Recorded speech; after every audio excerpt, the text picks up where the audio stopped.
Okay. Ko ngwe ko chit de ko ye ma deအားလုံးပဲမင်္ဂလာပါဗျာနော်မင်္ဂလာပါလို့ကျွန်တော်ဒီဗီဒီယိုဖိုင်လေးနဲ့ပထမဦးစွာနှုတ်ခွန်းဆက်သလိုက်ပါတယ်ဗျာနော်မနေ့တုန်းကဆိုရင်တော့ကျွန်တော်ဒီ site 1 site 2ပေါ့နော်အပေါ်ကကျွန်တော်အရန်အနေနဲ့ပေးခဲ့လိုက်တဲ့ site 1နဲ့ site 2ပေါ့နော် site 1နဲ့ site 2မှာကျွန်တော်ရဲ့အကိုဒီမတွေဒါအတုံးချတတ်တဲ့အကိုဒီမတွေကတော့ဒါပတ်ဝန်းတန်းလေးဖြစ်သွားမယ်ပေါ့နော်ပတ်ဝန်းတန်းလေးဖြစ်သွားမယ်ပေါ့အဲ့တော့မှကျွန်တော်ရဲ့စနစ်ပေါ်မှာအတုံးမချတတ်တဲ့အကိုဒီမတွေကတော့ပေါက်ကနန်းနဲ့လွှဲချော်မှုဖြစ်တယ်ပေါ့ဗျာနော်ဒါလေးတွေကျွန်တော်မတ်မှာလည်းတွေးရပါတယ်ကျွန်တော်ဒီဂလူတွေကအမှတ်ချက်မှာလည်းတွေးရတယ်ပေါ့မနေ့က3-1ကို3-1ပြန်ထွက်တဲ့ခါကျတော့မကြိုက်လို့ထားခဲ့တာမျိုးလည်းပါကောင်းပါနိုင်တယ်ပေါ့နော်မနေ့တုန်းကဆိုရင်ကျွန်တော်ရှင်းပြပေးခဲ့တာကကျွန်တော်ဒီမှာကျွန်တော်ရဲ့စနစ်တွေဒီ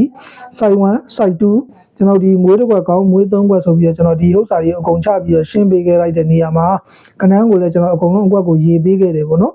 အကုန်လုံးကျွန်တော်ဒီဥစ္စာတွေအကုန်လုံးပေါင်းမှာကျွန်တော်ကဏ္ဍ10ခွက်ပဲထွက်တယ်ပေါ့ကဏ္ဍ10ခွက်ပဲထွက်တဲ့နေရာမှာကျွန်တော်ကဒါလေးကိုအဓိကမေးအနေနဲ့ကျွန်တော်ဒီမွေးကတော့ဒီမွေးတစ်ခွက်ကောင်းနဲ့3ခွက်ကတော့အကိုတို့အမတို့ဒါအကျိုးပြုပေးထားတဲ့မူဖြစ်တဲ့အတွက်ဒါကတော့အဓိကဖြစ်တယ်ပေါ့နော်အဓိကဖြစ်ပြီးတော့ကျွန်တော်ဒီကဏ္ဍတွေကိုထိုးရင်းကြီးလေးပုံစံမျိုးနဲ့လိုက်ဖို့အတွက်လည်းဒါကျွန်တော်ပြောပြခဲ့ပေးသေးတယ်ပေါ့နော်ဆိုတော့အဲ့ဒီပုံမှာကိုတို့အမားတို့ကတချို့ကြတော့လည်းဒီဗီဒီယိုဖိုင်မကြည့်လိုက်ရတဲ့ကိစ္စတွေလည်းပါမယ်ပေါ့နော်တချို့ကြတော့လည်းကိုတွေးနဲ့ကိုပေါ့နော်တယောက်နဲ့တယောက်ကတော့အမြင်ချင်းတော့မတူဘူးပေါ့ဆိုတော့အဓိကကတော့ကိုတို့အမားတို့လိုက်နေတဲ့အဓိကမူဒီကတော့ကျွန်တော်ဒီတစ်ခွက်ကောင်းနဲ့ဒီ3ခွက်မူကိုလိုက်နေတယ်ဆိုတာကိုလည်းထိုးနေတယ်ဆိုတာကိုလည်းကျွန်တော်သိပါတယ်ဗျာနော်လိုက်တယ်ဆိုတဲ့စကားတော့ကျွန်တော်မသုံးချင်ပါဘူးဗျဆိုတော့ကျွန်တော်ဒီမွေးတစ်ခွက်ကောင်းနဲ့ကျွန်တော်ဒီမွေး3ခွက်ကိုထိုးနေတယ်အများဆုံးထိုးနေကြတယ်ဆိုတာကိုလည်းကျွန်တော်သိပါတယ်ဗျာနော်ဒါပေမဲ့ကျွန်တော်ရဲ့စနစ်တွေပေါ်မှာအသုံးချတတ်တဲ့အကူတွေမတွေကတော့ဒါအဆင်ပြေပို့ပြီးတော့မနေ့ကလက်ပွင့်သွားတယ်ပေါ့ဗျာနောက်တစ်ချက်ကကျွန်တော်ထပ်ပြီးတော့ပြောချင်တာကကျွန်တော်ရဲ့စနစ်တွေဒီအများနဲ့မတူတဲ့စနစ်တွေဖြစ်တဲ့အတွက်နောက်ပြီးတော့ကျွန်တော်အခုလက်ရှိအကိုတို့မတို့ဒါကျွန်တော်ငွေလက်ရအကောင့်မှာတော့လည်းဒါလိုက်တယ်လွှင့်ပြီးတော့လည်းဒါကျွန်တော်အများအားလည်းပြောပေးတယ်ကျွန်တော်အခုဒီသူ့ရဲ့ပွဲစဉ်တိုင်းမှာဖြစ်လာတဲ့စီကြောတိုင်းကိုကျွန်တော်ရှာပြီးတော့ထုတ်ပေးလိုက်တဲ့စနစ်တွေဒီကဏ္ဍအရင်မများပါဘူးဗျာနော်အများဆုံးမှာကဏ္ဍက6ခွက်လောက်ပဲထွက်တာပေါ့စနစ်တစ်ခုကိုပေါ့ဆိုတော့အဲ့ဒီနေရာမှာကျွန်တော်အခုဒီစနစ်နဲ့ပတ်သက်ပြီးတော့ဒီစီကြောစနစ်နဲ့ပတ်သက်ပြီးတော့ကျွန်တော်စပြီးတော့လိုက်တဲ့စပြီးတော့ကျွန်တော်ထုတ်လိုက်တဲ့ပွဲကရင်စပြီးတော့မအောင်တဲ့ပွဲမရှိဘူးဗျာနော်ကိုတို့မှတို့သတိထားပြီးတော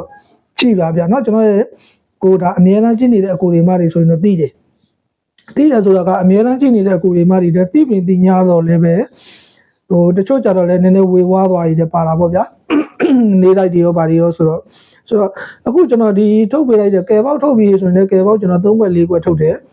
6ခွက်ပေါ့ဗျာအများဆုံးကျွန်တော်ထုတ်တယ်ပေါ့ဆိုတော့အဲ့ဒီနေရာမှာကယ်ပေါက်ထုတ်ပြီးဆိုရင်လည်းကျွန်တော်ထုတ်လိုက်တဲ့ကဏ္ဍဒီထွက်တာများတယ်ဒီစနစ်ကသူ့ရဲ့ပွဲစဉ်ထဲမှာရှိတယ်ကျွန်တော်တို့ဒီကဏ္ဍရဲ့စီးကြောကိုယူပြီးတော့ထုတ်ထားတာဖြစ်တဲ့အတွက်ကျွန်တော်တို့လက်ထဲမှာအနည်းဆုံးမခံပါဘူးဆိုရင်တစ်ပွဲနှစ်ပွဲအနည်းဆုံးခံနေဗျာနော်ဒါလေးကတော့ကိုတို့မှတို့ဒါသတိထားရမယ့်အချက်ဒီနောက်ပွဲတွေကြာရင်လည်းဒီလိုပဲသတိထားရမှာပေါ့ကိုယ့်လက်ထဲမှာ2ပွဲ3ပွဲလောက်ခံပြီးတော့မှပြတ်သွားတာမျိုးကြတော့ဒါကြတော့ပြဿနာမရှိဘူးလေဘာလို့လဲဆိုတော့ကျွန်တော်တို့မှာကပထမကျွန်တော်ဒီလိုထုတ်လိုက်တိုင်းမှန်တဲ့ဆိုဒီလိုစီးကြောမျိုးကတွေ့ရခဲ့ပါတယ်ဗျာနော်တွေ့ရခဲ့ပါတယ်ဆိုတော့အခုလဲကျွန်တော်ရဲ့အကူတွေမတွေဒီမွေးကနာတစ်ခွက်ဆိုင်နဲ့3ခွက်ဆိုင်ကိုပဲအားပြုပြီးတော့ထိုးကြမယ်ဆိုတာကျွန်တော်သိပါတယ်ဗျာနော်ဆိုတော့ထိုးပါဗျာနော်ကျွန်တော်ဒီကနန်းဒီကျွန်တော်ဒီကိုးတလုံးနဲ့သူကဖွဲ့စည်းထားတာဖြစ်တဲ့အတွက်ကျွန်တော်ဒီအပေါ်မူကောအောက်မူတွေကကိုးတလုံးနဲ့ဖွဲ့စည်းထားတာဖြစ်တဲ့အတွက်ကျွန်တော်ကိုးဆိုတဲ့ကနန်းလာခဲ့ရင်ကျွန်တော်ဒီမွေးကနန်းတွေကမွေးကနန်း4ခွက်ပေါ့နော်အကုန်လုံးဆိုရင်တော့ကျွန်တော်4ခွက်ဖြစ်မှာပေါ့ဆိုတော့ဒီကိုးဆိုတဲ့ကဏ္ဍလာရင်ကျွန်တော်ဒီ4ခွက်ထက်ကပဲဒါကျွန်တော်အနေနဲ့ဖြစ်လိမ့်မယ်လို့ဒါမျှော်လင့်တာပေါ့နော်မျှော်လင့်နေထင်ပါတယ်ဗျာနော်ဒါကြောင့်မို့ကျွန်တော်ရဲ့ကဏ္ဍဒီဒါမနေ့ကညနေတုန်းကမှစပြီးတော့ထိုးရတာပေါ့ဗျာနော်ကျွန်တော်ဒီတစ်ခွက်ကောင်းနဲ့3ခွက်ကောင်းကဆိုတော့ဒီမူကိုတို့လိုက်တဲ့ကိုတွေမတွေလိုက်တဲ့ထိုးတဲ့ကိုတွေမတွေပေါ့နော်ဒီမူကိုထိုးတဲ့ကိုတွေမတွေထိုးပါဗျာနော်ကျွန်တော်ဒီကဏ္ဍနဲ့ပတ်သက်ပြီးတော့ကြတော့ကျွန်တော်ကတော့ထွက်မယ်လို့ကျွန်တော်99%ယုံကြည်ပါတယ်ဗျာနော်ကျွန်တော်ဒီပွဲတော့ကျွန်တော်တို့ကောင်းကြီးပေးလိမ့်အောင်မယ်လို့လည်းကျွန်တော်တို့ယုံကြည်ပါတယ်ဗျာနော်အဲ့ပေါ်မှာကိုရိုမာတို့ကရင်ပြီးတော့ တစ်ချက်ကလေးရှိတာကကိုယ့်ရဲ့အထွာလေးနဲ့ကိုချင်းပြီးတော့ကစားပေါ့ဗျာနော်ချင်းပြီးတော့ကစားပေါ့ဘာဖြစ်လို့လဲဆိုတော့ကျွန်တော်ဒီထွက်နေတဲ့ကဏ္ဍတော်တော်များများဒီကိုမကြိုက်တဲ့ကဏ္ဍတွေထွက်နေတာဖြစ်တဲ့အတွက်အဲ့ပုံမှာနည်းနည်းဒါလေးကတတိလေးထားပြီးတော့ကစားစေခြင်းနဲ့ပေါ့နော်ဒါကတော့ကျွန်တော်တတိပေးစကားပြောတာဖြစ်ပါတယ်ဗျာနော်အဲ့ဒါဆိုနောက်တစ်ခါကျွန်တော်ဒီနေလိုက်ပေါ့နော်နေလိုက်နဲ့ပတ်သက်ပြီးတော့ကြတော့ကျွန်တော်ရရင်လည်းတင်ပေးမယ်ပေါ့ဗျာနော်ဒါပေမဲ့ကျွန်တော်ကဏ္ဍအများကြီးတော့တင်မပေးပါဘူးဗျာအများဆုံးကျွန်တော်6ခွက်လောက်ပဲကျွန်တော်တင်ပေးမယ်ပေါ့ရရင်တင်ပေးမယ်မရရင်တော့မတင်ပေးပါဘူးဗျာနော်ဘာလို့လဲဆိုတော့ကျွန်တော်ကလည်းဗီဒီယိုဖိုင်နဲ့ကြတော့အကိုတို့မတို့ကိုကျွန်တော်ရှင်းပြတာကအားမရဘူးဖြစ်နေတာပေါ့ဗျာအားမရဘူးဖြစ်နေတယ်ဆိုတော့အဲ့ဒါဆိုတော့ကျွန်တော်ရဲ့ like ဗီဒီယိုဖိုင်လေးရတော့ဒီလောက်ပါပဲဗျာနော်ကျွန်တော်ရဲ့ကိုငွေကိုချစ်တဲ့ကိုရီမာရီအားလုံးပေါ့နော်ကိုစိတ်နှပြရှင်လန်းချမ်းမြေ့ကြပါစေလို့ဆုတောင်းပေးရင်းနဲ့ဒီကျွန်တော်14ရက်တလ2026ဗုဒ္ဓဘူးနေ့7:00 နာရီ10မိနစ်ကရင်ပြီးတော့နောက်ဈေးတွေမှာလည်းကိုရိုမာတို့မယောအိုးတဲ့ကဏ္ဍထိုးတဲ့ကဏ္ဍဒီပေါက်ကဏ္ဍဖြစ်ပါစေထွက်ကဏ္ဍဖြစ်ပါစေလို့ဆုတောင်းပေးရင်းနဲ့ကျွန်တော်ရဲ့ဗီဒီယိုဖိုင်လေးကိုဒီမှာနေနဲ့အဆုံးသတ်လိုက်ပါတယ်ဗျာနော်ဟိုနေ့ပေါ့နော်ကျွန်တော်ဒီမွေးတစ်ခွက်ကောင်းနဲ့ကျွန်တော်ဒီမွေး3ခွက်ကလေးကိုကိုရိုမာတို့နည်းနည်းဟိုနေ့လေးဖြစ်သွားအောင်ပေါ့နော်ကျွန်တော်ဒီမှန်လေးမှာမှန်ပေးပါဦးဗျာနော်မွေးတစ်ခွက်ကောင်းဒီ65ကျွန်တော်မွေး3ခွက်ဒီ92 99